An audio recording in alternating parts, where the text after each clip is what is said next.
নারায়ণগঞ্জের সোনারগাঁও উপজেলার কাঁচপুর ইউনিয়নের বিহাকুর এলাকায় অভিযান চালিয়ে ২০ লাখ টাকা মূল্যের অবৈধভাবে ছাপানো বই ও মেশিন উদ্ধার করেছে পুলিশ। সোমবার রাতে অভিযান চালিয়ে এসব জব্দ করা হয়। জব্দকৃত গাইড বই ও মেশিন বুধবার আদালতে পাঠানো হবে বলে জানিয়েছেন ওসি মহিবুল্লাহ। পুলিশ ও এলাকাবাসী সূত্রে জানা যায়, দীর্ঘদিন ধরে একটি চক্র বিভিন্ন শ্রেণীর লেকচার এবং পাঞ্জেরি প্রকাশনীর নামের গাইড বই বিনা অনুমতিতে ছাপিয়ে দেশের বিভিন্ন এলাকায় শিক্ষার্থীদের মাঝে ছড়িয়ে দিচ্ছে।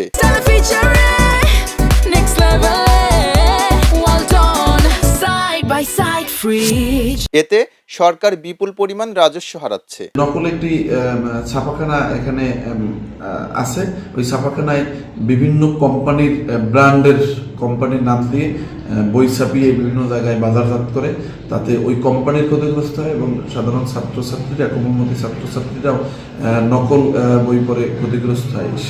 সেই কারণে কপিরাইট আইনে ক্ষমতাপ্রাপ্ত হয়ে আমরা ওই ছাপাখানার বইগুলো জব্দ করেছি এবং ছাপাখানার মেশিনপত্র আমরা জব্দ করেছি এবং কারা কারা এই ঘটনার সাথে জড়িত সে বিষয়ে আমাদের তদন্ত অব্যাহত আছে।